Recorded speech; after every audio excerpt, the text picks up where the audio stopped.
Puji nama Tuhan. Shalom Bapak Ibu, saudara yang terkasih. Sekali lagi shalom. Adalah kemurahan Tuhan bagi setiap kita untuk kita boleh dalam keadaan sehat dan antusias tentunya dalam mengikuti seminar lanjutan dari doktrin Allah Tritunggal. Kita tahu bersama bahwa doktrin ini sangatlah penting. Nah, ini menjadi inti dari kekristenan. Jadi apa yang menandai kekristenan sebagai kekristenan adalah kepercayaan akan Allah yang Tritunggal. Tetapi sekaligus juga kita nggak menafikan bahwa doktrin ini sangat sulit dan sangat sering diserang. Salah satu titik dari kekristenan yang paling banyak menuai kritik dan serangan adalah doktrin Tritunggal.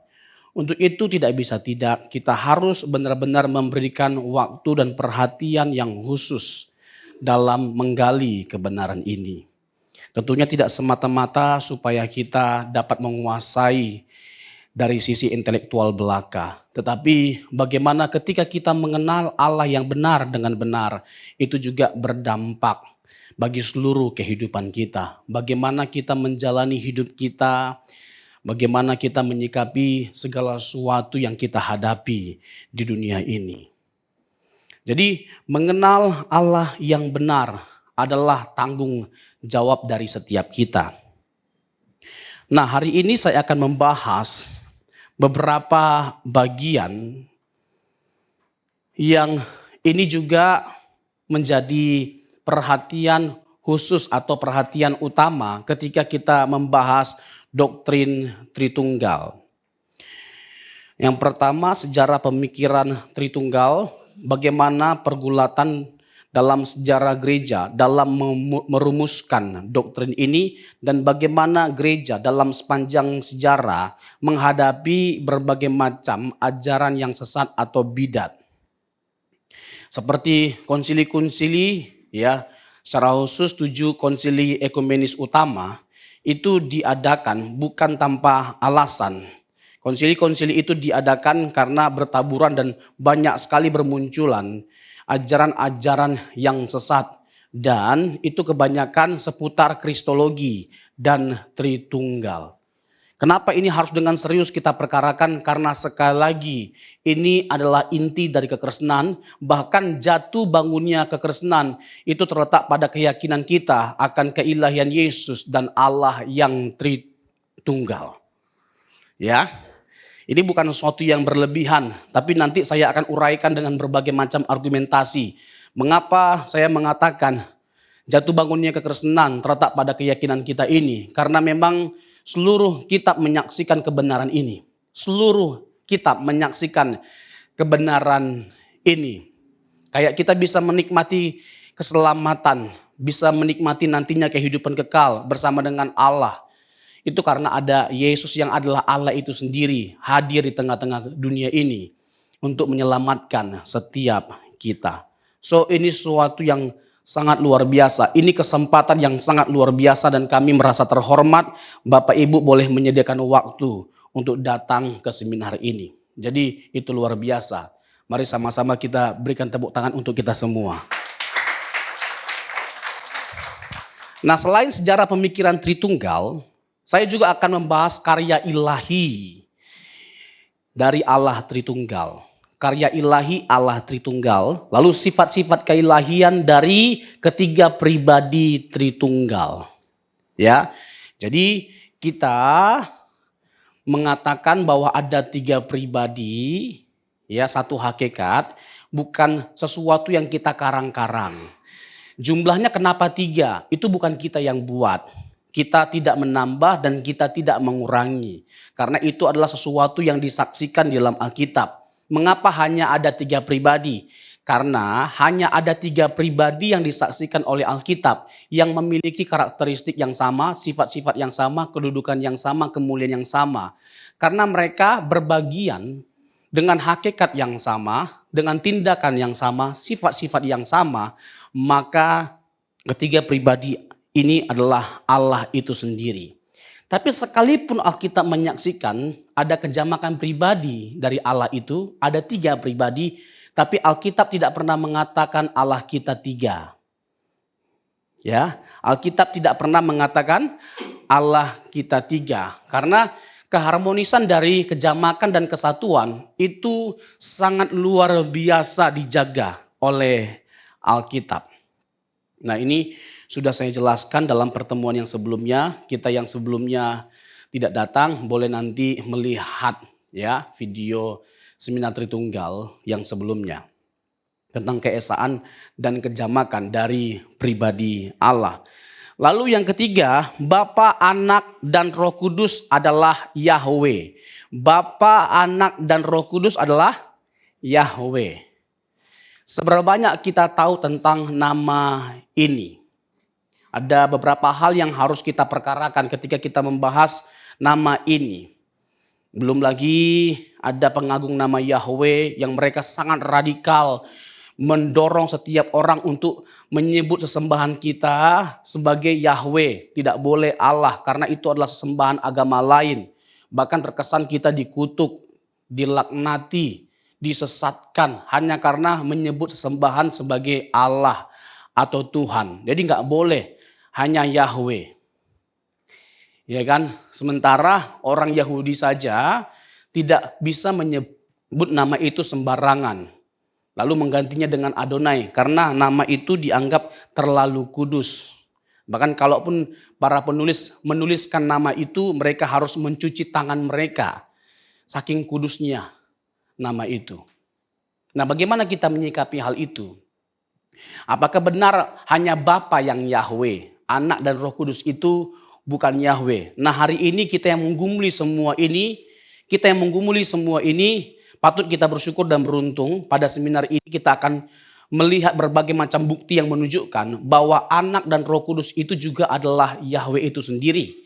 Pertanyaannya, mengapa kita mengatakan bahwa Roh Kudus dan Yesus itu adalah Yahweh itu sendiri? Nanti ada sesi khusus dan itu adalah sesi terakhir. Sesi terakhir atau sesi kedua. Nah, saya akan mulai dengan sejarah pemikiran Tritunggal. Bapak Ibu, jas merah, jangan sesekali melupakan sejarah. Kita nggak mungkin bisa menghargai jasa para pahlawan kita kalau kita tidak tahu pengorbanan mereka seperti apa. Bahkan sampai pada titik mereka adalah orang-orang yang mengorbankan nyawanya demi kemerdekaan suatu bangsa, demi kemerdekaan bangsa kita. Kita bisa menghormati, memperlakukan dengan hormat Allah itu kalau kita melihat ke belakang. Bagaimana pergulatan dalam sejarah gereja tentang doktrin Allah yang Tritunggal ini tentu tidak mudah, begitu pelik, ya, sangat luar biasa. Bapak-bapak gereja itu usahanya dalam merumuskan apa yang kita imani sekarang ini, dan kita perlu tahu. Dan ini juga penting untuk kita ketahui bahwa supaya kita tahu bahwa keyakinan kita ini bukan sesuatu yang ujuk-ujuk muncul di ruang hampa, seakan-akan tanpa dasar, tanpa alasan. Dan sekaligus nanti ya kita akan tercerahkan, apalagi dengan berbagai macam ajaran atau serangan yang muncul, yang menganggap seakan-akan doktrin ini baru muncul abad keempat pada waktu Konsili Nisea. Saya akan menyatakan itu sebagai sebuah pembodohan dan sebuah kalimat yang tidak dapat dipertanggungjawabkan sama sekali. Tritunggal bukan sesuatu yang muncul di abad keempat. Ya, dari abad pertama, abad kedua, nanti akan saya jelaskan.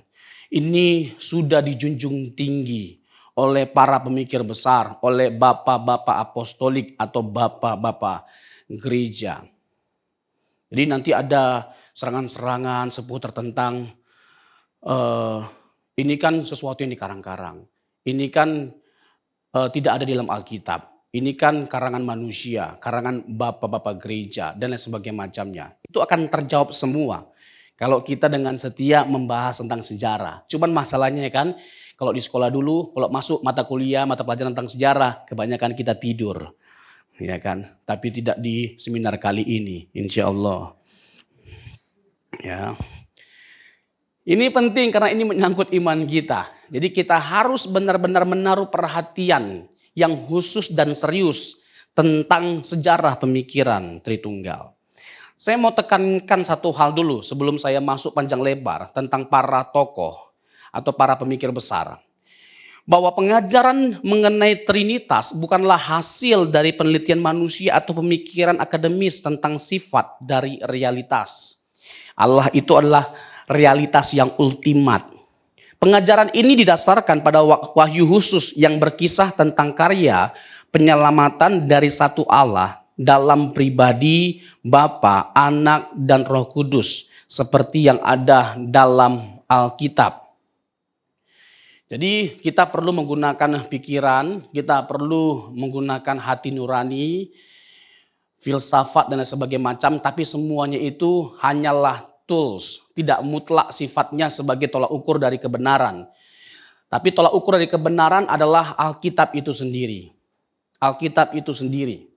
Dan inkarnasi dari Tuhan kita Yesus Kristus yang menjadi puncak dari penyataan Allah yang final dan sempurna bagi setiap kita.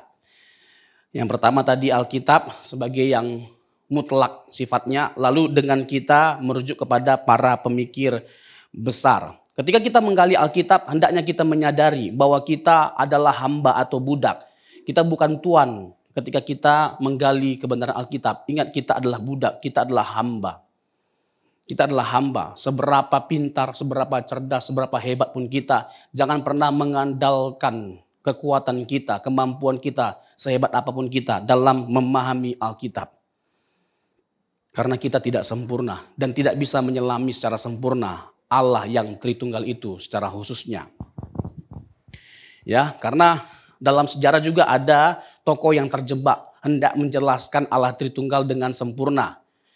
Namanya Agustinus sebagai contoh. Ketika dia pergi ke pantai, ada seorang anak kecil yang didapati lagi menggali lubang. Lalu ditanya sama Agustinus, hendak kau apakan tanah yang kamu gali itu, pasir yang kau gali itu? Aku ingin memindahkan air laut semuanya ke lubang ini. Lantas dia tertawa karena itu adalah sesuatu yang tidak mungkin. Lalu bagaimana dengan kamu yang merasa bahwa bisa menjelaskan Allah yang Tritunggal itu dengan sempurna? Jadi singkat cerita dalam sejarah dikatakan itu adalah malaikat yang dijumpai oleh Agustinus yang memberikan kritikan atas Agustinus yang dengan pongahnya menganggap bisa menjelaskan Allah Tritunggal dengan sempurna. Kalau hal itu tidak mungkin, apalagi menyelami Allah yang sempurna itu dengan sempurna. Tidak mungkin. Saya ada singgung kalau saya tidak salah dalam pertemuan yang pertama. Kalau kita nggak bisa menjelaskan Allah dengan sempurna, Allah Tritunggal dengan sempurna, jangan berkecil hati. Kalau dia nggak bisa dijelaskan dengan sempurna, bukan berarti dia tidak Allah. Tapi justru yang benar itu adalah itu, bahwa kita nggak bisa menjelaskan Allah dengan sempurna, karena dia tidak terbatas, sedangkan kita terbatas. Nggak usah Allah dengan segala keberadaannya. Nggak usah Allah dengan segala keberadaannya. Satu sifat Allah saja nggak bisa kita pahami dengan sempurna. Apalagi keseluruhan kealahan. Nggak mungkin kita bisa pahami dengan sempurna. Bisa nangkap Bapak Ibu? Misalnya sifat kemahabesaran. Ada nggak manusia yang bisa menjelaskan kemahabesaran Allah dengan sempurna? Nggak ada. Kalaupun dia bisa menjelaskan, mau menjelaskan, syaratnya adalah dia harus jadi Allah yang memiliki sifat maha besar supaya bisa menggambarkan kemahabesaran Allah dengan sempurna. Tapi ada? Enggak ada. Jadi jangan dengan pongahnya kita menuntut orang sesuatu itu baru dinyatakan benar kalau dengan sempurna dijelaskan. Enggak ada itu. Jangankan sifat Allah. Alam semesta ini saja begitu luas dan masih mengandung begitu banyak misteri, apalagi Allah, sumber dari segala misteri. Tetapi bukan berarti kita nggak bisa menjelaskan tentang Allah yang kita yakini ini, Allah Tritunggal ini. Dan saya sudah jelaskan dalam pertemuan sebelumnya bahwa keyakinan kita ini bisa dipertanggungjawabkan secara teologis, secara filosofis atau secara logis, secara epistemologis, ya, bisa dijelaskan bahkan secara praktis. Nanti di sesi terakhir antara pertemuan 3 atau 4. Nanti ada gembala juga yang akan menjelaskan dari sisi praktisnya. Tapi saya mau mengatakan pengantarnya begini, bahwa doktrin yang paling banyak dan paling kaya dengan sisi praktisnya adalah doktrin Tritunggal. Misalnya kita ngomong kerendahan hati, kasih, persekutuan, kebersamaan, semuanya itu nggak mungkin kita percakapkan tanpa mempercakapkan Tritunggal. Keindahan, tidak ada keindahan yang lebih agung selain dari Allah Tritunggal. Nanti ada sesi di mana saya akan membahas tentang karya salib. Keindahan itu bernama kasih, karena Allah yang Tritunggal itu adalah kasih. 1 Yohanes 4 ayat 8. Ya, keindahan itu bernama kebenaran. Karena apa? Yesus adalah sang kebenaran, dan sang kebenaranlah yang menuntun kita, yang dapat menuntun kita dari kesesatan. Dan tempat terindah itu, ya, dan tempat terindah yang ada di dunia ini, dan tidak ada yang bisa mengalahkan keindahannya, adalah Golgota. Adalah Golgota. Tidak ada tempat yang bisa menyaingi keindahan dari Golgota. Karena apa? Karena Golgota adalah tempat di mana Allah menyatakan kasih dan kebenarannya dengan sempurna. Sehingga setiap kita yang tidak benar dibenarkan, yang tidak layak dilayakkan, yang terluka boleh dipulihkan. Karena apa? Semua luka pernah dialami oleh Tuhan Yesus. Sehingga dia adalah pribadi, satu-satunya pribadi yang bisa menyembuhkan, memulihkan setiap kita yang terluka. Yang pernah terluka katakan amin. Cepat sekali memangnya ada yang terluka ya. Jadi kita semua pernah terluka. Jadi sudah tepat kita kalau pernah dilukai dan sangat dalam dilukai, datangnya sama Tuhan Yesus. Kenapa datang sama Tuhan Yesus? Karena dia bukan hanya Tuhan. Karena dia bukan hanya tahu atau peduli. Tapi dia merasakan apa yang kita rasakan. Dia pernah dihianati, dia pernah disakiti. Tetapi dia menyatakan pengampunan ketika dia disalibkan. Dia berkata apa? Ampunilah mereka, karena mereka tidak tahu apa yang mereka perbuat. Jadi bahkan salib pun ada aplikasi doktrin Tritunggal di sana. Nanti secara khusus akan saya bahas itu. Ini menarik sekali, ini luar biasa sekali.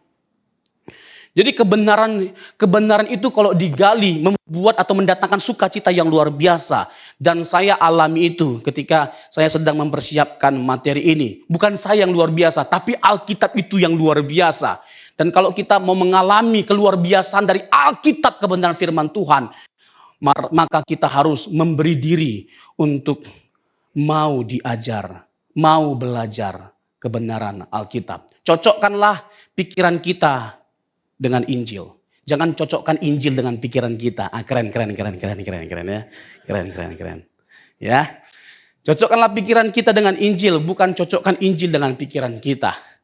Kalau cocokkan Injil dengan pikiran kita nggak percaya Yesus sebagai Tuhan, dia hanya nabi, dia hanya manusia biasa, dia hanya pribadi memberikan teladan atau moral yang baik. Just that. Lalu kita cari ayat-ayatnya. Ada nggak ayat-ayatnya Yesus hanya manusia biasa? Ada banyak. Dia lapar, ya kan, dia bertambah hikmatnya, Lukas pasal yang kedua. Itu semua menekankan bahwa dia adalah manusia. Dia berdoa, bahkan dia mati. Itu menekankan bahwa dia hanyalah manusia. Tetapi kan jadi konyol rasanya. Itu setengah kebenaran adalah penyimpangan, bukan kebenaran namanya. Karena nggak tersingkapkan keutuhan dari kebenaran Yesus yang adalah Tuhan sepenuhnya dan manusia sepenuhnya. Di sisi lain kita bisa melihat karakteristik dari keilahian Yesus begitu nyata dan kentara. Bukan hanya jelas, tapi banyak sekali. Dan saya akan tunjukkan nanti dalam pertemuan ini betapa kuat, betapa kokohnya keimanan kita ini. Untuk itu jangan sampai ada sedikit pun di antara kita yang beralih kepada dunia atau kepada keyakinan yang lain. Tidak ada, ya. Tidak ada kekokohan yang lebih kuat dalam diri kita seharusnya selain ketika kita beriman kepada Yesus Kristus dan Allah Tritunggal. Kita boleh tidak kokoh dari sisi ekonomi. Kita boleh tidak kokoh dalam sisi-sisi yang lainnya. Tetapi dalam hal ini kita tidak boleh tidak kokoh. Karena keyakinan kita inilah yang memperkokoh hal-hal yang lain dalam kehidupan kita. Yang setuju katakan amin. Kitab suci tidak memberikan dogma Trinitarian yang sudah berkembang sepenuhnya. Melainkan hanya memberi kita unsur-unsur esensialnya. Begini maksudnya. Ini penting untuk kita pahami secara pelan-pelan. Jadi Allah Tritunggal itu enggak ujuk-ujuk seperti yang kita yakini sekarang bentuknya, formatnya. Tapi ini adalah satu pergulatan yang panjang dalam sejarah. Rumusannya itu berkembang dari hari ke hari. Ya, secara khusus dari abad yang pertama sampai abad yang ke-8. Ini banyak sumbangsi pemikiran yang begitu hebat, begitu luar biasa. Dan kita harus benar-benar merujuk kepada mereka, karena mereka bukan hanya sekedar cerdas atau pintar, tetapi mereka dekat dengan sumber awal. Mereka dekat dengan sumber awal. Seperti yang saya bilang sebelumnya, mana yang lebih kita percayai? Kesaksian murid-murid yang dekat dengan Tuhan Yesus, mengenal Yesus, mengalami Yesus, bersama Yesus, atau kesaksian dari orang yang berasal dari abad 21? Kesaksian pendeta atau gereja yang berasal dari abad 21. Mana yang kita dengarkan? Harusnya yang dekat dengan Tuhan Yesus, kesaksian mereka. Seperti Thomas, ya kan? Yang tidak percaya kalau Yesus bangkit. Lalu pada akhirnya Yesus menampakkan diri kepada dia. Yohanes 20 ayat 28. Lalu dia berkata apa? Hokriusmu, kai hoteosmu. Ya Tuhanku, ya Allahku. Kalau dia bukan Allah, dia harusnya menolak pengakuan dan penyembahan itu. Tapi dia tidak menolaknya. Karena apa? Karena dia adalah Allah. It sounds amazing. Jadi ini bukan sesuatu yang muncul secara ujuk-ujuk, tetapi ini adalah sesuatu yang memang digumuli dengan begitu hebatnya dalam sejarah. Secara khusus Agustinus adalah pemikir yang luar biasa, dan pada zamannya dia benar-benar memberikan kontribusi yang luar biasa dalam paham tentang Tritunggal. On the Trinity, the Trinitate. Ya, tulisannya on the Trinity, tentang Tritunggal. Nah, saya masuk kepada para pemikir besar abad yang pertama. Begini Bapak Ibu. Sekali lagi ya. Calvert pernah mengatakan ketritunggalan Allah adalah keunikan utama dari kekristenan. Jadi yang membedakan kekristenan dengan agama-agama yang ada pada umumnya terletak pada ajaran tentang Tritunggal. Jadi dengan kata lain, tidak ada agama manapun di dunia ini yang konsepnya seperti Allah kita, Allah Tritunggal. Ya, Allah kita bukan triteisme, Allah kita bukan politeisme, sekalipun kita mengakui adanya kejamakan dari pribadinya. Tapi Allah yang Tritunggal itu sekalipun jamak pribadinya bisa dibedakan tapi tidak pernah terpisah dan tidak tercampur atau menjadi lebur. Ya, itu Allah yang Tritunggal itu. Nah, itu yang pertama. Jadi itu adalah keunikan dari kekristenan. Yang kedua, ini menarik untuk kita perhatikan. Jadi doktrin Tritunggal bukan sesuatu yang baru muncul abad keempat. Bukan sesuatu yang dikarang-karang atau diciptakan oleh manusia atau bapak-bapak gereja. Bukan abad keempat. Istilah Tritunggal saja sudah ada dari abad kedua. Tolong catat, karena di sini saya lupa cantumkan. Tertullianus namanya. Ya, Tertullianus. Una substantia, tres personae. Satu substansia, tiga pribadi. Jadi Allah Tritunggal itu, ya, Allahnya kita yang disaksikan oleh Alkitab untuk mudah dipahami. Lalu dipakailah istilah Tritunggal. Kita nggak memberhalakan istilah. Silakan saja untuk mencari istilah lain. Tapi sejauh ini istilah itu yang paling mewakili dan mencakup kesaksian dari Allah yang disaksikan oleh Alkitab. Tritunggal. Jadi kita bersyukur sekali pada Tertullianus. Dia memiliki jasa yang begitu luar biasa. Itu abad kedua. Tapi sebelum abad kedua ada beberapa tokoh yang ya sudah meyakini. Saya boleh minta Pak Mario, Pak Pendeta Mario untuk nolong saya ini apa? Papannya. Abad ke-1 saja sudah ada beberapa tokoh yang bisa kita ketahui dan mereka adalah pemikir-pemikir yang hebat. Bahkan tidak sedikit di antara mereka yang pada akhirnya dibunuh karena iman mereka. Nah sekali lagi ya, apa yang membuat kita menaruh perhatian khusus, menaruh telinga dan yakin dengan kesaksian mereka? Karena mereka ini dari abad pertama, abad-abad awal. Dan bahkan mereka ini masih bertemu dengan para murid. Para murid kayak Ignatius, Polikarpus ini adalah murid Rasul Yohanes.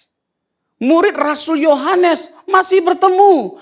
Jadi apa yang disaksikan oleh Yohanes itu disaksikan kepada para muridnya. Dan apa yang disaksikan oleh para murid Yohanes itu diturunkan sampai sekarang ini. Jadi keyakinan kita itu benar-benar murni, original. Murni, benar, dan bisa dipertanggungjawabkan, ditarik sampai ke abad awal. Jadi ada Klemen dari Roma. Itu adalah murid Rasul Petrus. 1 Klemen 19 ayat 2. Ini bicara tentang keilahian atau kealahan dari Bapa. 1 Klemen 16 ayat 2. Ini tentang Yesus Kristus. Lalu 1 Klemen 45 ayat 2. Ini tentang Roh Kudus. Ini tentang Roh Kudus. Jadi sudah disaksikan dari sejak abad pertama. Ignatius, murid Rasul Yohanes seperti yang saya katakan tadi, ini abad pertama. Lalu Polikarpus, mereka adalah murid-murid dari para murid Tuhan Yesus, sehingga mereka disebut sebagai kelompok Apostolic Fathers yang telah memberikan kontribusi sangat penting dalam pemikiran doktrin Allah Tritunggal. Ini perlu saya ulangi. Mungkin Bapak Ibu masih ingat dalam upaya kita, ini metodologinya. Secara sistematis saya urutkan. Dalam kita membangun sebuah doktrin atau teologi, nggak boleh keluar dari format ini. Yang pertama adalah Yesus Kristus. Atau Injil. Lalu siapa? Para Rasul. Lalu siapa? Bapa Rasuli. Lalu Bapa gereja. Lalu gereja sepanjang zaman. Nggak boleh keluar dari format ini. Ini adalah format atau prinsip yang menuntun setiap kita dalam kita menggali setiap doktrin yang ada, secara khusus doktrin Kristologi dan Allah Tritunggal. Ini formatnya, nggak boleh keluar. Nggak bisa ujuk-ujuk tidak melihat ini atau mengabaikan hal ini, lalu muncullah pendeta di abad 21. Lalu menganggap ini semua salah. Ini kacau. Ya, ini kacau. Tadi saya mau katakan begini, saya lupa. Bahwa kita harus ingat. Misalnya Konsili Nisea, nanti akan saya jelaskan secara khusus. Konsili Nisea itu bukan satu orang yang memformatkannya. Bukan satu orang. 318. Dan itu dari gereja yang universal. Dari semua gereja-gereja atau pemimpin yang ada pada waktu itu. Nggak satu orang. Ya, kemungkinan untuk ada penyesatan, bias. Itu besar sekali kalau hanya ada satu orang yang merumuskannya. Nggak bisa. Bagi kita mengakui Alkitab itu adalah hasil dari satu pribadi. Tapi itu adalah Allah, Roh Kudus. 1 Timotius 3 ayat 15. Bagaimana Roh Kudus itu mengilhami setiap tokoh-tokoh Alkitab, penulis-penulis Alkitab, 40 penulis Alkitab, ya 66 kitab suci kita. Dan bisa sama pesan yang mereka sampaikan karena ada pribadi yang sama yang mewahyukan setiap mereka. Siapa namanya? Siapa namanya? Roh Kudus. Ya, Roh Kudus yang mengilhami setiap mereka. 1 Timotius 3 ayat 16. Segala tulisan yang diilhamkan oleh Allah. 2 Timotius 3 ayat 16. Belum ngopi ternyata pembicaranya. Segala tulisan yang diilhamkan Allah memang bermanfaat untuk mengajar, untuk menyatakan kesalahan, untuk memperbaiki kelakuan, dan untuk mendidik orang dalam kebenaran. 1 Petrus 1 ayat 20 dan 21.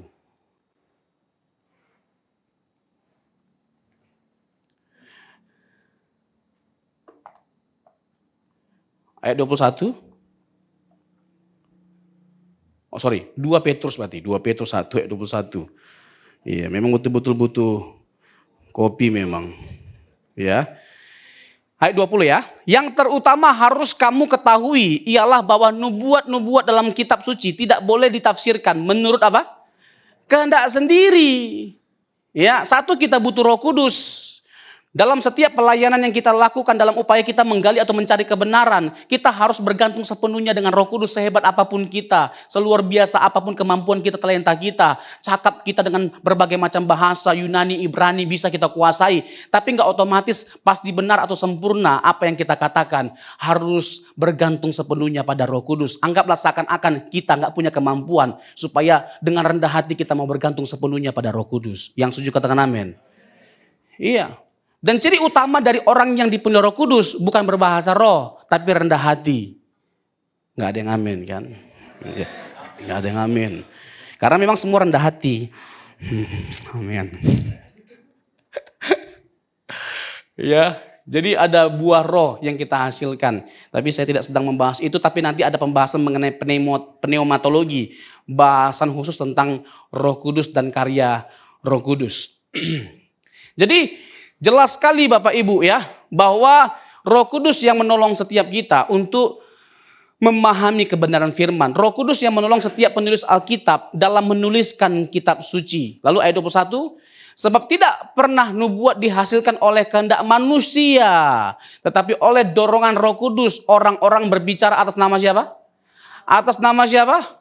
Atas nama Allah. Jelas sekali. Jadi karya Roh Kudus lah sehingga Alkitab bisa ada sampai hari ini.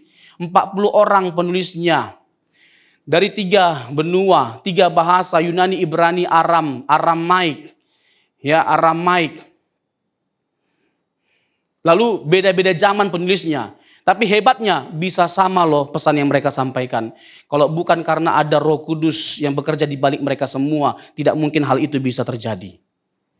Amin. Amin. Iya. Jadi meskipun Alkitab kita diserang, ya, dituduh sudah dipalsukan dan sebagainya macamnya, Alkitab kami ini turun dari surga. Lebih hebat daripada kalian. Ya, tapi siapa yang menuliskan? Iya kan? Turun dari surga. Siapa yang saksikan? Siapa yang lihat, Pak?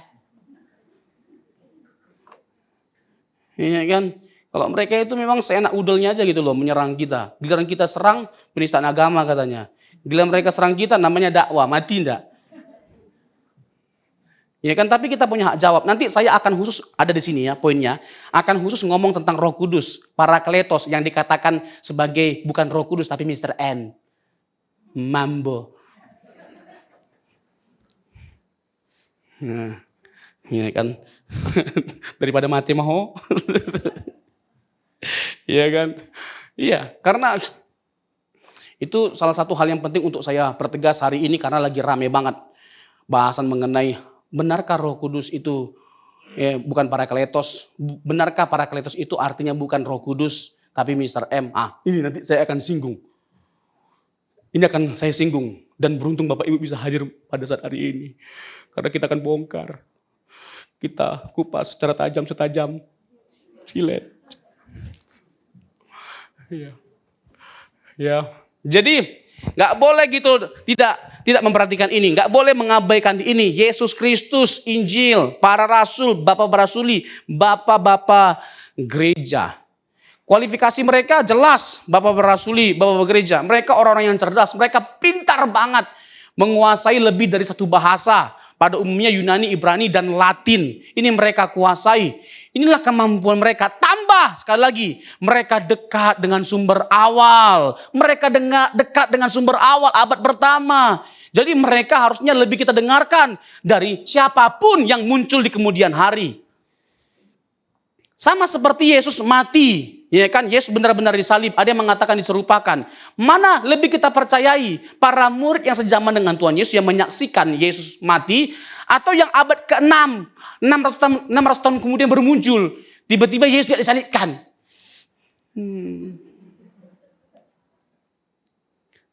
Iya kan? Ini mereka sebenarnya lebih cocok jadi pelawak sih sebenarnya. Iya kan, daripada jadi pedebat. Ya. Jadi jelas sekali ini harus menjadi rujukan setiap kita dalam memahami Tritunggal. Nah, selanjutnya, jadi abad pertama ada para pemikir besar atau orang-orang hebat yang sudah meneguhkan keyakinan kita bahwa Allah itu Tritunggal. Lalu masuk ke abad yang kedua, abad 2 dan 3. Ini masuk kepada pergulatan yang lebih dramatis. Tapi nggak jadi masalah. Meskipun ada lika-liku yang tajam, ada perdebatan yang tajam di antara mereka pada waktu itu. Tapi ini adalah upaya dalam memahami kebenaran. Dalam tuntunan Roh Kudus. Jadi nggak jadi masalah. Betapa kita beruntung dan bersyukur adalah orang-orang yang luar biasa. Yang mau dengan serius dan radikal menggumuli iman. Dan seharusnya tidak ada hal yang lebih serius kita gumuli dalam hidup ini selain keimanan kita. Yang pertama, Origenes. Ini abad kedua. Pandangan Origenes tentang Trinitas ini melanjutkan pergumulan Justinus dan Theophilus. Ini menarik. Selanjutnya, Origenes memandang bahwa anak sama kekalnya dengan Bapa. Tetapi sebagai yang keluar dari Bapa, ia lebih rendah dari Bapa. Ya, anak generasio, ya, dilahirkan. Dilahirkan dipahami ya dalam pengertian bahwa dia diciptakan seperti Arius, ya, atau dia belum ada. Nah, ada pandangan-pandangan miring yang seperti itu dan nanti akan saya jelaskan bahwa itu adalah pandangan yang keliru seperti Origenes. Kita sudah singgung kemarin bahwa Bapa, Putra, Roh Kudus itu adalah sehakikat, setara, dan sama kekalnya. Tidak ada yang lebih dulu ada. Mereka sama-sama ada dan dari kekal sampai kekal mereka terus menerus ada. Lalu selanjutnya Justinus martir. Ditambahkan kemudian martir karena dia mati martir. Ya. Dia menegaskan bahwa anak itu adalah pribadi yang tidak sama kekalnya dengan Bapa. Ia memang ada sebelum penciptaan, tetapi ia tidak berada secara kekal. Justinus memakai analogi matahari dan terangnya. Terang tidak dapat dipisahkan dari matahari, tetapi terang itu tidak identik dengan matahari. Ini yang saya katakan sebelumnya, hati-hati dalam kita menggunakan analogi. Ini berbahaya sekali. Kalau kita mau mencoba menjelaskan dengan semudah mungkin, pertama-tama ketahui dulu prinsip dalam memahami Tritunggal. Ada 3 pribadi, lalu ketiga pribadi ini adalah satu dan satu dalam segala hal. Di luar pribadi ya, satu dalam tindakan, satu dalam hakikat, satu dalam hal sifat, semua sifat yang ada. Ini prinsip-prinsip memahami Tritunggal. Jadi kalau kita mau menggunakan analogi, analoginya jangan sampai ngaco. Pernah nggak Bapak Ibu mendengar ada orang yang menjelaskan analogi ini dalam menjelaskan Tritunggal? Bahwa Pak Anton ya di rumah sebagai kepala rumah tangga, di masyarakat sebagai ketua RT, di kampus sebagai rektor atau ketua STT. Pernah nggak? Pernah? Kira-kira nih kita yang sudah bahas Tritunggal nih ya, apalagi sesi pertama kemarin, kira-kira itu Tritunggal nggak? Hah? Kira-kira itu Tritunggal nggak? Pak Anton, kepala rumah tangga, ketua RT, sama ketua STT. Kenapa bukan Tritunggal? Karena satu pribadi. Ya, karena satu pribadi. Sementara Tritunggal ada 3 pribadi. Ini mantap sekali, mulai cerdas ini. Memang gak sia-sia dalam seminar. Luar biasa. Ya. Lalu manusia, misalnya digunakanlah analogi manusia. Sederhana sih mulai ditangkap, tapi bukan Tritunggal. Makanya pergumulannya bukan mudahnya, tapi alkitabiah atau tidaknya. Pergumulkan dulu dong alkitabiahnya itu seperti apa. Baru cari cara untuk dengan mudah menjelaskannya. Jangan sebaliknya. Jangan sampai supaya mudah lalu kita korbankan kebenaran. Kita korbankan Alkitab. Ini payah ini, parah ini. Misalnya manusia, analogi manusia. Ya kan, dalam manusia ada tubuh, jiwa, dan roh. Nah, ini Tritunggal. Tritunggal nggak kira-kira? Lalu dalam diri saya ada roh, ada firman, ada perkataan. Ini Tritunggal. Beda dong. Saya tetap ya saya, satu pribadi. Allah Tritunggal 3 pribadi. Bisa nggak tubuh, jiwa, dan roh dikatakan 3 pribadi? Halo? Bisa nggak tubuh, jiwa, dan roh dikatakan 3 pribadi? Nggak bisa. Jadi jangan dipaksakan analogi yang salah untuk menjelaskan doktrin Tritunggal. Hanya karena supaya mudahnya. Lalu bagaimana dong analogi yang kita bisa pakai untuk memahami Tritunggal? Ya udah, lihat aja. Waktu Yesus dibaptis, Matius berapa? Matius pasal 3. Waktu Yesus dibaptis, apa yang terjadi? Ada Bapa yang berkata-kata, Ada Roh Kudus yang turun dalam bentuk burung? Burung gagak, ya betul. Ya. Burung apa? Ya. Ya, burung merpati. Lalu ada siapa yang dibaptis? Ada Yesus. Di tempat yang sama, di waktu yang sama, ada 3 pribadi yang bermunculan dalam waktu bersamaan. Bisa nangkap? Ini Tritunggal. Jadi gunakan saja analogi Alkitab. Ya, jangan paksakan. Tapi yang begini-begini ini cari banyak orang Kristen. Ada satu teolog yang lagi masih muda ini. Ya, bisa saya katakan teolog karena yang pintar banget. Tapi dia mengajarkan sesuatu yang menurut saya parah banget. Salah ini. Gitu loh. Tapi karena muda, jadi disukai. Karena muda disukai. Padahal itu bukan Tritunggal, Bambang. Jangan paksakan sesuatu yang salah. Jangan diwariskan, jangan diturunkan sesuatu yang salah. Makanya orang harus benar-benar belajar yang benar. Nah, kalau kita nggak menaruh perhatian khusus, belajar yang sungguh-sungguh, bagaimana kita tahu sesuatu itu salah atau tidaknya? Halo? Iya kan? Apalagi orang kalau sudah ngomong begini, alah, doktrin meribet, yang praktis-praktis saja. Emang doktrin menyelamatkan? Nah, yang begini-begini, ini udah terlanjur rusak otaknya. Jadi susah. Kita ngomong pun susah. Ini kan menyangkut kebenaran. Kalau kita sampai mendengarkan yang salah, kita bisa tersesat. Dan Tuhan Yesus sudah mengingatkan, hati-hati dengan ajaran yang sesat. Emang ada pendeta Tuhan Yesus mengingatkan? Ada dong. Matius 18 ayat 7, coba. Nanti Matius 24 ayat 2. Matius 18 dulu ayat 7. Jadi bahkan Tuhan Yesus sendiri saja memberikan peringatan betapa bahayanya ajaran sesat itu. Celakalah dunia dengan segala penyesatannya. Memang penyesatan harus ada, tetapi celakalah orang yang mengadakannya. 24 ayat 2.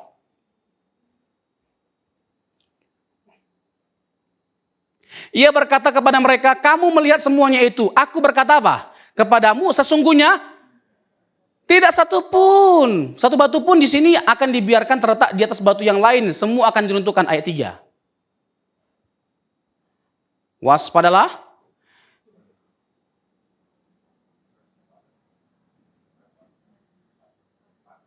Ayat yang keempat, yang keempat berarti. Ya, yang keempat, betul. Waspadalah supaya jangan apa? Ada orang yang menyesatkan kamu. Jadi nggak bisa kita tidak belajar doktrin. Karena apa? Penyesat banyak. Dan yang namanya ajaran sesat bukan hanya membawa kita kepada kesesatan, tapi kebinasaan. Makanya sampai Paulus mengatakan kepada orang-orang yang mengajarkan ajaran sesat, anatema, anatema, terkutuklah dia, dikutuki sama Paulus. Jadi jangan bilang bahwa ini tidak penting, tidak perlu. Ini penting banget dan kita harus benar-benar menaruh perhatian yang serius. Doktrin sangat perlu. Lalu anak muda itu ya yang lagi rame banget, lagi viral banget, Bapak Ibu pasti tahu lah. Jangan-jangan Bapak Ibu juga sering mendengarkan dia. Tapi sudah karena kadung-kadung fans berat, ya udah apapun yang dibilang percaya aja. Nah itu repotnya, itulah repotnya. Kalau kita ini hanya belajar sama satu orang. Belajar kepada sebanyak mungkin orang. Gak usah Bapak Ibu, saya aja. Sampai sekarang masih belajar. Dan belajar kepada sebanyak mungkin orang. Bukan hanya satu orang. Jadi gak bisa. Nanti kita jadi orang-orang yang radikal. Iya kan? Datang ke gereja. Kalau pendeta itu yang khotbah. Kalau gak dia, gak datang aku. Nah, repot ini. Iya kan? Seminar tergantung siapa dulu pembicaranya. Ganteng gak? Repot. Gantengnya yang dilihat, ya kan? Bukan karena memang mau diubahkan lewat kebenaran firman Tuhan. Ini satu lagi nih ya, ini agak keluar sedikit, tapi ini perlu saya luruskan. Cobalah sampai dia bilang begini, anak muda itu. Bahwa perbuatan baik kita itu bisa mempercepat kita masuk surga. Kalian aja pakai roller coaster biar lebih cepat. Hah? Ini menabrak esensi atau inti kekristenan. Yang berbicara tentang apa? Saved by grace. We are only saved by grace. Kita diselamatkan oleh karena apa? Anugerah. Pada anugerah jangan ditambahkan apa-apa. Karena anugerah Tuhan itu bukan hanya cukup, tapi sempurna bagi setiap kita. Kenapa perbuatan baik tidak bisa menyelamatkan?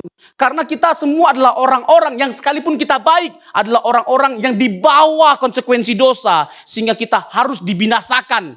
Kita nggak bisa melepaskan diri kita dari kuasa dosa, kuasa maut. Harus pribadi yang lebih besar daripada kuasa dosa, kuasa maut yang bisa membebaskan kita. Siapa namanya? Kuasa Yesus Kristus, kuasa anugerahnya. Makanya Efesus 2 ayat 8. Karena kasih karunia kamu diselamatkan oleh iman. Itu bukan hasil usahamu. Jangan ada orang yang memegahkan diri. Bukan karena perbuatan baik kita. Tapi Pak Pendeta, perbuatan baik emangnya jadi nggak perlu? Kalau begitu nggak usah kita berbuat baik. Perlu. Tapi ingat formulanya begini. Kita berbuat baik bukan supaya diselamatkan. Tapi karena sudah diselamatkan. Amin. Itu jelas. Perbuatan baik kita adalah bukti bahwa kita sudah diselamatkan. Bukti bahwa kita adalah beriman. Jadi bukan supaya kita diselamatkan. Jadi kacau sekali pola pikir seperti itu. Mempercepat kita masuk surga. Itu pun anugerah Tuhan. Bagaimana caranya nanti kita naik surga? Gak usah lah teknisnya dibahas. Pakai apa Tuhan angkat kita? Gak usah dibahas. Nanti apakah yang gemuk atau yang kurus yang duluan? Gak usah dibahas. Ngapain Mbak dibahas-bahas? Ya kan, tersindir saya jadinya. Ya, jadi kita harus benar-benar serius mempelajari doktrin. Amin Bapak Ibu, karena ini penting sekali. Jadi Justinus adalah orang yang tidak meyakini Bapa dan Putra itu sebagai setara. Nanti ada Bapak Ibu pembahasan khusus mengenai Bapa lebih besar daripada anak atau subordinasi, tanda tanya. Itu menarik ya. Kayak pernyataan Yesus, Yohanes 14 ayat 28. Yohanes 14 ayat 28, Yesus berkata, Bapa lebih besar daripada aku. Tuh Pak Pendeta, jelaskan. Yesus sendiri yang ngomong loh, dia lebih besar. Kenapa Pak Pendeta bilang setara? Sehakikat kenapa? Ya kan? Bahkan Tuhan Yesus berkata apa? Aku tidak bisa berbuat apa-apa dari diriku sendiri. Yohanes 5 ayat 30. Tuh kan, jelas kan dia bergantung sama Bapa kan? Pak Pendeta, gak usah bilang setara. Ngaco Pak Pendeta ini. Iya kan? Terus Yesus berkata apa? Tentang hari itu anak pun tidak tahu. Yesus tidak mau tahu Pak Pendeta. Jangan bilang setara. Nanti kita bahas dalam pertemuan seminar selanjutnya. Tapi ini jangan ditanya nanti ya. Jangan ditanya. Nanti gak jadi seminar bulan depan. Jadi iya, nanti jadi satu paket semua hari ini. Aduh, Bapak Ibu puas saya lemas. Nah, lalu masuk kepada tokoh yang ketiga. Tadi ada Origenes, lalu siapa? Justinus Syotang, ya betul. Ya, lama kali. Justinus martir, karena dia mati martir. Lalu yang ketiga, Theophilus Siombing. Ya, Theophilus. Theophilus, ya, dia menegaskan bahwa Bapa, Anak, dan Roh Kudus itu sama kekal dan sama-sama ilahi. Nah, ini menarik ya. Ini tepat kita meyakini yang ini. Dan bahkan nanti Konsili Nisea itu sama dengan paham Theophilus. Bahkan ini Bapak Ibu, menariknya begini, bahwa Theophilus ini pernah menyatakan ketidaksetujuan kepada gurunya, Justinus. Justinus itu adalah guru dari Theophilus. Jadi kalau guru, pendeta, pemimpin kita salah, kita harus tegur, kita harus kritisi. Apalagi untuk hal yang sangat esensial tentang iman kita bahwa Yesus adalah Tuhan, Yesus adalah Allah, dia kekal. Dia bukan diangkat jadi Allah, tapi dia memang adalah Allah. Kalau memang gereja atau pendeta kita keluar dari keyakinan bahwa Allah itu adalah Tritunggal, Yesus itu adalah Allah, keluar dari keyakinan ini, keluar dari gereja itu, jangan lama-lama. Langsung angkat kaki secepatnya. Amin. Gak usah itulah ya. Ketika pendetanya ya lebih banyak berbicara tentang dirinya, prestasi dirinya, dan lebih mengarahkan untuk mengagumi dirinya daripada mengagumi Yesus, cepat-cepat keluar. Amin. Iya dong, kita dengar khotbah untuk membawa setiap jemaat itu makin mengagumi Yesus, makin cinta Tuhan Yesus, makin mengenal Yesus. Amin. Iya dong.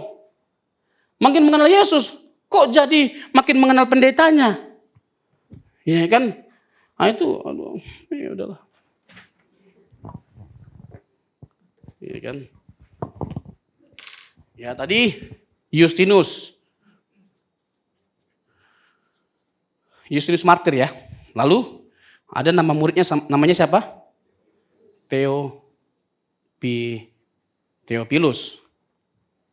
Nah, Kita lebih setuju dengan paham Theophilus. Dari abad 2 dan 3, di antara abad-abad ini, tokoh yang mana yang kita setujui di antara mereka semua? Salah satunya adalah Theophilus. Ini ada Justinus, ada Origenes tadi, dan ada tokoh-tokoh yang lain yang sebenarnya mereka sendiri masih ada ajaran-ajaran yang miring.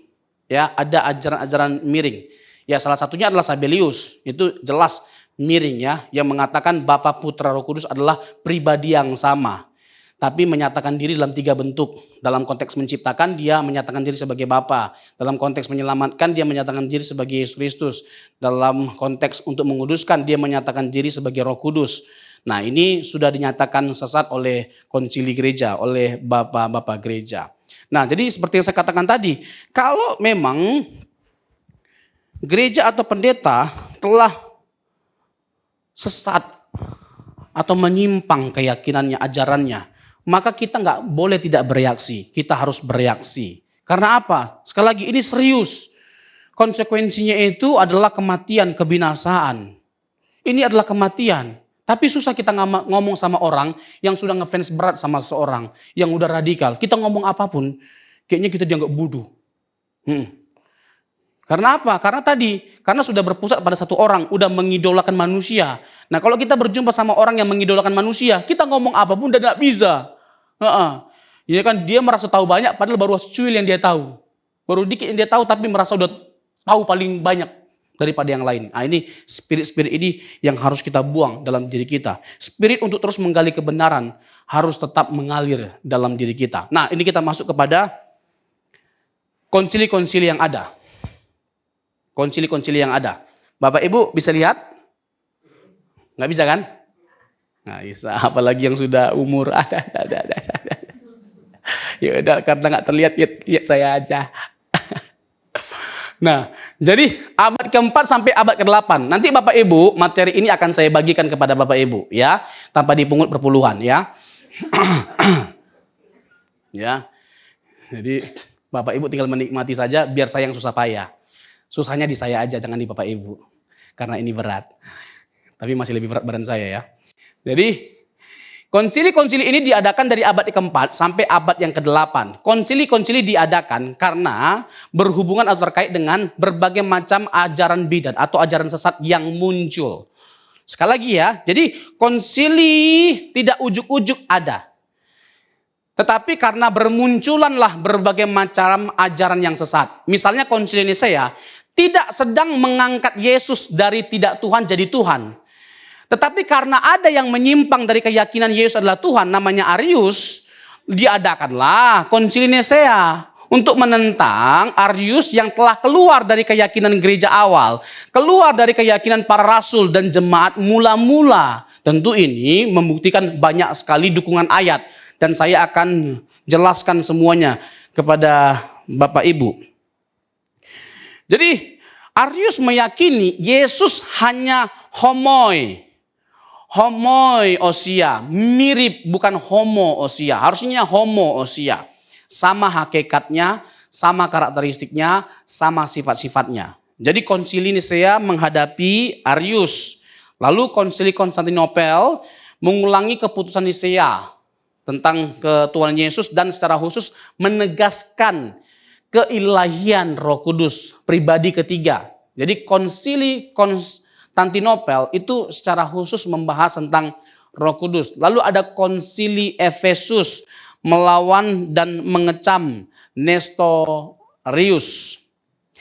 Lalu konsili Kalsedon. Nah, konsili Kalsedon adalah konsili yang dengan lengkap dan paling filosofis dalam menjelaskan duinatur Kristus atau kristologi. Bahwa Yesus satu pribadi dengan dua natur, yang insani dan yang ilahi. Ini akan sangat menolong setiap kita. Konsili Kalsedon membantu setiap kita dalam memahami kristologi secara baik. Jadi menjelaskan kristologi yang ada dalam Alkitab dengan begitu baik. Ini menarik sekali.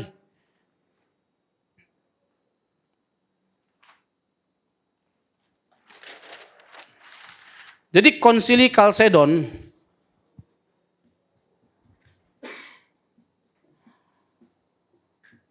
ya menjelaskan tentang hypostatic union. Yesus yang adalah satu pribadi, berapa hakikat?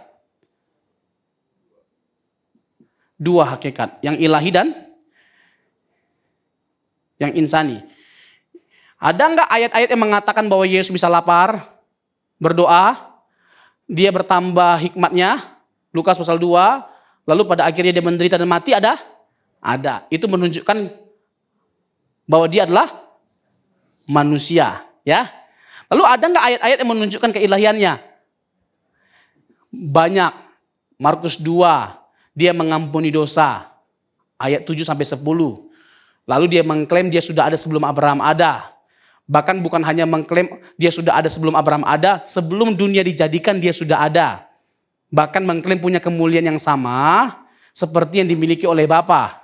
Kalau Yesus bukan Allah, dia nggak berhak mengklaim hal itu. Yohanes 17 ayat yang kelima. Bahkan dia mengklaim Matius 12 ayat 6 dan 8 bahwa dia lebih besar daripada bait suci Allah. Dia adalah Tuhan atas hari Sabat. Di Matius pasal 12 itu dijelaskan bahwa dia ya melebihi bait Allah. Terus dia lebih besar daripada Salomo dan semua tokoh-tokoh yang ada. Nanti di kitab Ibrani Bapak Ibu silakan lihat. Secara umum kitab Ibrani berbicara tentang finalitas Yesus Kristus dan superioritas Yesus Kristus. Makanya dia dibandingkan dengan beberapa tokoh yang memang tidak sebanding dengan dia. Kenapa? Karena memang dia adalah Tuhan. Dia adalah Allah yang kekal. Ya, kalau mau pakai bahasa ngetrennya, ojo dibanding-banding ke. Ya, karena yang lainnya nggak sebanding dengan Tuhan Yesus. Jadi, kalau kita belajar Alkitab, jelas sekali ada karakteristik keilahiannya, ada karakteristik insaninya. Jadi, dua-duanya ini ada dalam satu pribadi. Ya, ada orang Kristen yang mempercayai Yesus hanya insani, hanya manusia biasa. Tapi nanti dia baru jadi Tuhan, dia diangkat ketika dia disalibkan, atau ketika dia taat, atau ketika dia bangkit, baru diangkat jadi Tuhan. Ini salah nggak? Waktu Yesus menjelma menjadi manusia, dia berhenti nggak jadi Allah? Dia berhenti nggak jadi Allah? Nggak berhenti, dia tetap Allah.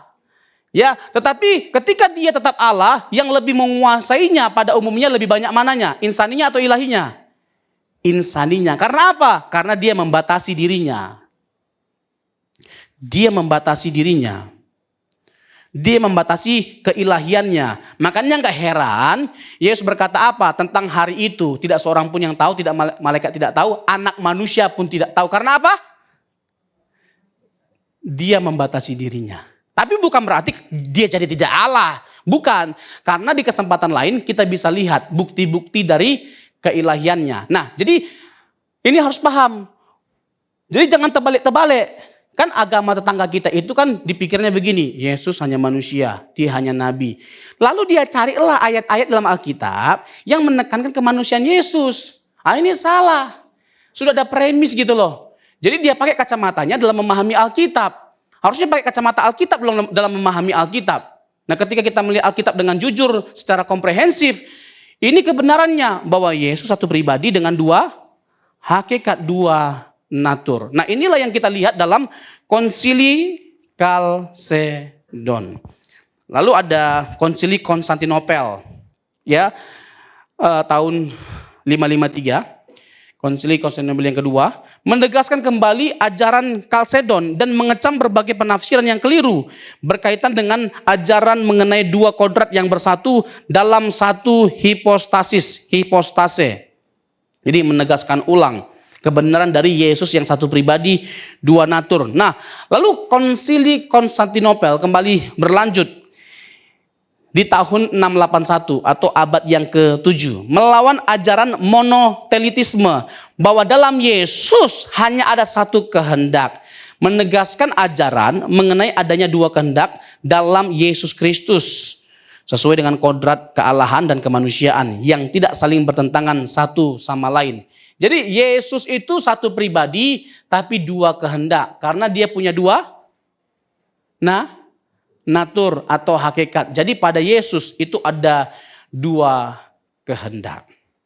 Lalu yang terakhir, Konsili Nisea II tahun 787 atau abad yang ke-8 melawan adopsianisme. Nah, adopsianisme itu beragam, ya. Kalau Bapak Ibu mendengar ada ajaran di abad ini, ya, di abad ini tentang Yesus yang diangkat, diadopsi jadi Allah, entah karena dia disalibkan, dia taat, dia bangkit, entah karena waktu dia dibaptis, lalu dia diangkat jadi Allah. Kan ada yang mengutip Alkitab kan, inilah anak yang kukasihi, kepadanya lah aku berkenan. Nah, disitulah Yesus baru jadi Tuhan, diadopsi. Seakan-akan Yesus belum Tuhan sebelum itu. Nah, itu semua salah. Tapi yang mau saya tekankan adalah, dalam sejarahnya ada loh ya keyakinan seperti itu dan dinyatakan salah dalam konsili apa? Nisea tahun 787 atau abad yang ke-8. Coba Lukas 2 ayat yang ke-11. Ya, ini kalau nggak salah udah saya singgung di mana ya Yesus Kristus itu adalah Tuhan. Dari sejak lahir sudah ditegaskan ketuhanannya. Hari ini apa? Telah lahir bagimu juru selamat, yaitu Kristus, yaitu Yesus Kristus, Tuhan di kota Daud. Jadi malaikat Gabriel sudah menegaskan, mengkumandangkan yang lahir ini adalah bukan hanya juru selamat Tuhan, Kyrios. Dia adalah Tuhan. Jadi aneh kalau kita dalam upaya memahami Alkitab hanya melihat sepotong-sepotong ayat. Aneh, ini nggak boleh, ini parah ini, yang begini-begini parah. Kita harus serius menanggapi manusia-manusia seperti ini merusak, ini merugikan kita sebenarnya. Ya kan, karena apa? Karena pada akhirnya ada aja orang Kristen yang termakan, yang memang kurang pengetahuannya akan firman, termakan, terbawa. Ada aja, saya dalam beberapa kali menghadapi orang Kristen yang seperti ini. Kan Yesus hanya manusia biasa, lalu dia pakai ayat-ayat yang mengesankan Yesus hanya manusia biasa. Tapi mereka abai terhadap ayat-ayat yang banyak sekali dan sangat tegas dan jelas menekankan keilahiannya. Kayak ini, kan jelas gak kira-kira Yesus sudah Tuhan dari sejak awal, dari sejak dia lahir sudah dinyatakan. Tapi bukan hanya pada waktu dia lahir Tuhan, memang dalam kekekalan dia adalah Tuhan. Coba Ibrani pasal yang ke-13 ayat 8. Ibrani 13 ayat yang ke-8. Ini waktu saya tinggal berapa lama Pak Ketua? 10 menit. Oh 15. Oh 95, oke. Udah? Yesus Kristus apa? Tetap sama, baik kemarin maupun hari ini dan sampai selama-lamanya. Dalam semua atribut-atributnya, dalam semua sifat-sifatnya, hakikatnya, Yesus tetap sama, dia tidak pernah berubah. Dia adalah pribadi yang kekal sekalipun dia menjelma menjadi manusia. Jadi karena keilahiannya tetap pada dirinya, meskipun dia jadi manusia, dia tetap Allah. Ya, dia tetap Allah. Satu pribadi, dua natur. Natur ini tidak bercampur. Kalau bercampur itu memunculkan satu hakikat baru. Itu namanya berubah. Yesus berubah. Tapi kalau Yesus bisa dibedakan dua natur itu, yang insani dan yang ilahi, tapi tidak bercampur. Sehingga tetap dipertahankan ketidakberubahan Allah. Dan memang Yesus tidak pernah berubah. Ibrani 13 ayat 8. Yesus tetap sama, baik kemarin, sekarang, hari ini, maupun sampai selama-lamanya. Kan ada lagunya itu.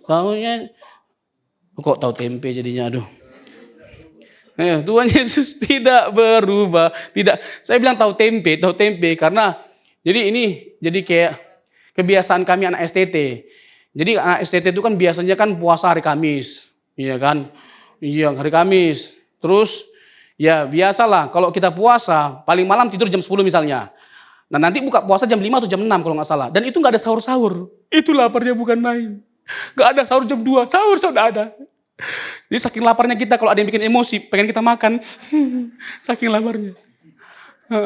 Nah kita jarang makan enak. Makanya sampai kita buat lagu tahu tempe tidak berubah. Karena tahu tempe terus. Tahu tempe tidak berubah. Jadi kebawa jadinya. Jadi kalau hari Kamis itu kita makan enak. Ya kan, ada sayur asam, ada ayam. Wah, ya kan tetap ada tahu tempe. Nah, ada kebiasaan buruk anak STT kalau di asrama. Jadi kalau kita berdoa, itu sengaja kakak tingkat, itu berdoa panjang-panjang kali. Panjang kali doanya. Rupanya ada maksudnya supaya dia bergerilya, ambil ayam-ayam kita. Mati enggak kita? Saya bilang ada tuyul di STT. Iya. Iya kan? Begitu amin ayam saya hilang. Makanya di sekolah teologi itu ada istilah doa perlindungan. Waktu berdoa makanan dilindungi. Kalau saya bukan hanya saya lindungi, tapi ayam saya kena dagu saya. Tragis. Hari Kamis, cuma hari Kamis makan enak, bayangin. Mati enggak? Ya kan, sisanya tahu tempe tidak berubah sama kikil. Makanya saya nggak pernah lagi makan kikil. Capek. Bikin darah tinggi. Kenapa? Loh, kok bukannya daging yang bikin darah tinggi? Itu juga bikin darah tinggi. Karena tiap hari.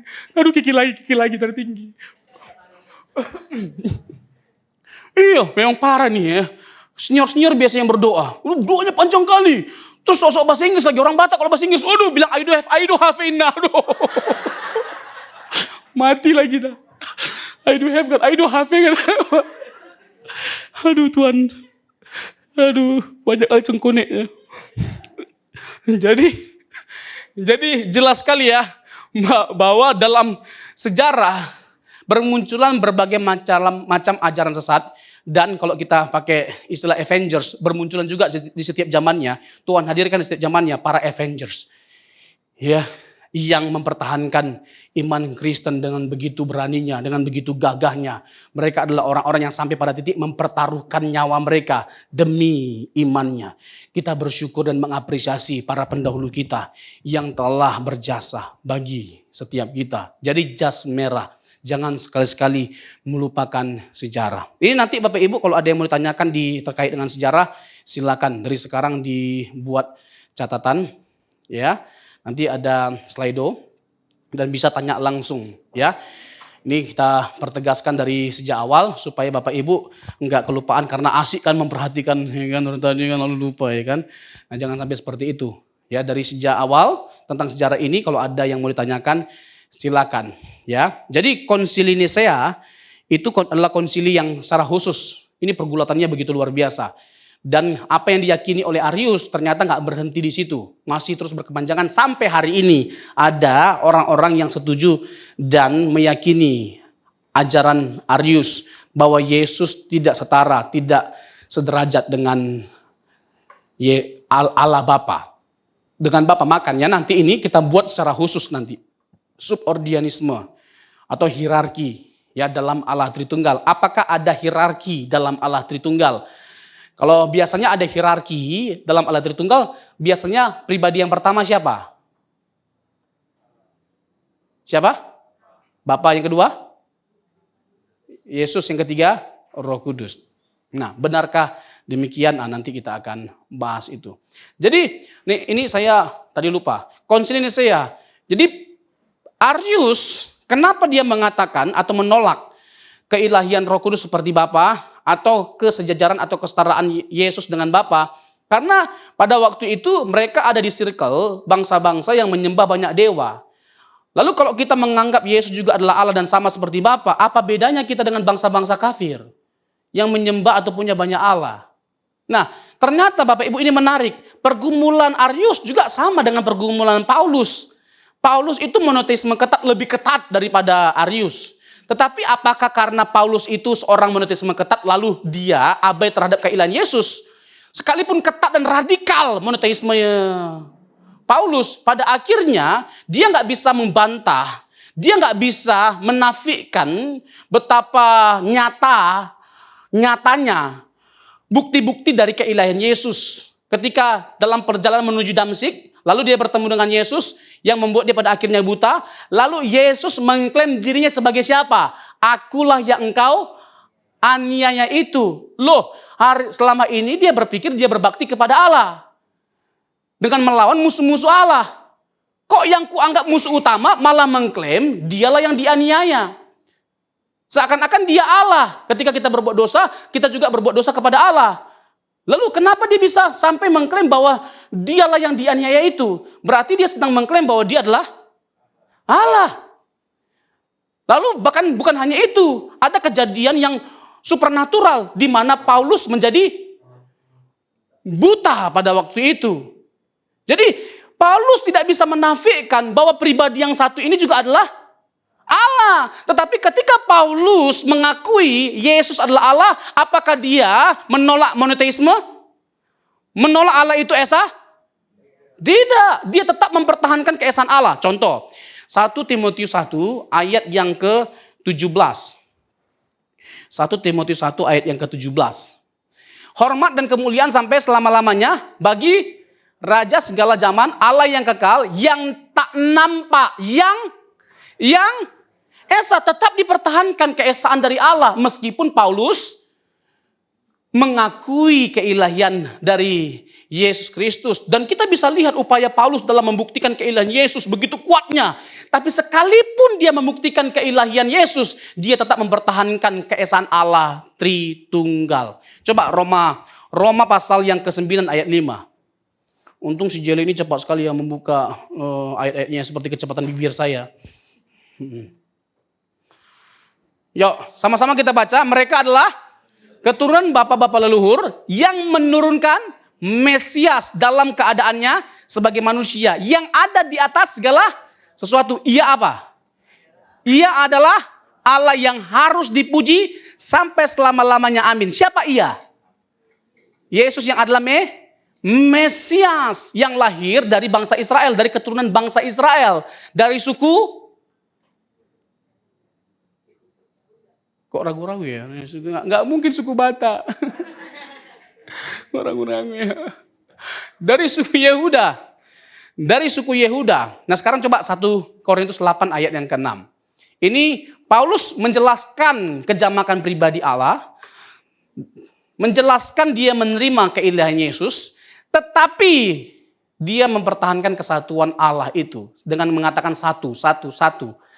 Ya, dia nggak mengatakan satu, Bapa itu adalah Allah, kedua Yesus adalah Allah, ketiga Roh Kudus itu adalah Allah. Dia nggak mengatakan demikian, tetap satu. Nanti juga bisa dilihat dalam Galatia 4 ayat yang ke-4 sampai yang ke-6. Tapi nanti ini dulu. 1 Korintus 8 ayat yang ke-6. Namun bagi kita hanya ada satu Allah saja, yaitu Bapa yang daripadanya berasal segala sesuatu dan yang untuk dia kita hidup, dan satu Tuhan. Enggak dikatakan yang kedua adalah Tuhan Yesus. Enggak dikatakan demikian. Tetap satu. Karena kedua pribadi ini meskipun pribadinya beda, tetapi satu. Jadi apakah kita perlu menolak keilahian Yesus hanya karena kita takut jadi tidak monoteisme? Enggak dong. Makanya kita harus lebih banyak melihat kesaksian Alkitab. Yang mana Alkitab menyaksikan meskipun jamak pribadi Allah tetap dipertahankan kesatuannya, keesaannya. Hati-hati. Jangan hanya berfokus kepada keesaannya. Nanti kita terjebak pada siapa? Sabellianisme. Yang meyakini Yesus itu adalah Bapa, Putra, Kudus adalah pribadi yang sama. Lalu terjebak pada apa? Unitarianisme. Lalu jangan hanya menekankan pada apa? Ketigaannya atau kejamakannya. Nanti kita terjebak pada apa? Politeisme, terus triteisme.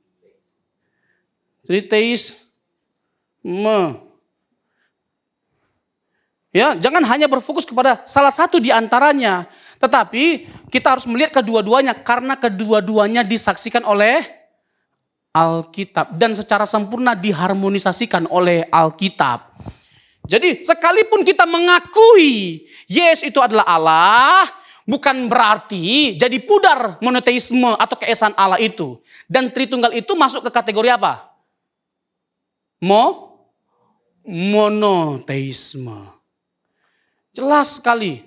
Nanti ini masih akan saya lanjutkan. Tetapi nanti sesi kedua saya akan menjelaskan tentang keilahian dari ketiga pribadi ini. Dan bagaimana ketiga pribadi ini melakukan setiap karya ilahi secara bersama-sama. Dan sekaligus mempertegas keilahian mereka. Ketiga pribadi ini tidak ada karya yang tidak dikerjakan bersama-sama. Penciptaan, pemeliharaan alam semesta, keselamatan, bahkan even itu keselamatan, itu dikerjakan bersama-sama. Bahkan ketika kita melihat salib kita melihat keindahan Tritunggal di sana. Ini sesuatu yang sangat luar biasa dan menarik. Tuhan Yesus memberkati. Haleluya.